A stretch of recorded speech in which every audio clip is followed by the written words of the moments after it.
দেশ জুড়ে আইন শৃঙ্খলা পরিস্থিতি স্বাভাবিক রাখতে এবং জনমনে স্বস্তি ফিরিয়ে আনতে সন্ত্রাস বিরোধী অভিযান আরো জোরদার করা হয়েছে বলে জানিয়েছেন স্বরাষ্ট্রমন্ত্রী সালাহ উদ্দিন আহমেদ। তিনি সাফ জানিয়ে দিয়েছেন, কোনো অস্ত্রধারী সন্ত্রাসী, চাঁদাবাজ বা অপরাধীকে আইনের ঊর্ধ্বে থাকতে দেওয়া হবে না।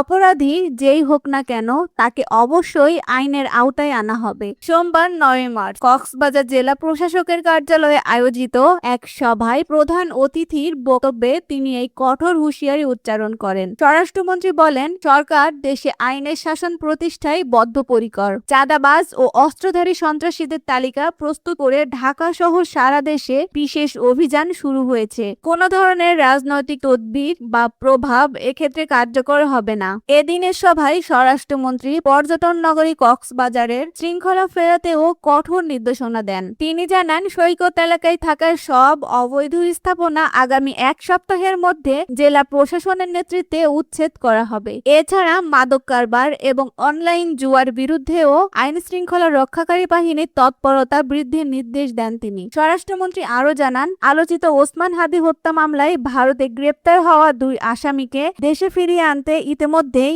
আইনি ও কূটনৈতিক প্রক্রিয়া শুরু করেছে সরকার। জননিরাপত্তা নিশ্চিত করতে আইন শৃঙ্খলা রক্ষাকারী বাহিনীকে পেশাদারিত্বের সঙ্গে দায়িত্ব পালনের আহ্বান জানান তিনি এবং দেশবাসীকে পুলিশের কাজে সহযোগিতা করার অনুরোধ করেন। এই বিশেষ অভিযানের মাধ্যমে খুব শীঘ্রই দেশের মানুষ একটি নিরাপদ ও শান্তিময় পরিবেশ ফিরে পাবে বলে আশা প্রকাশ করেছেন তিনি।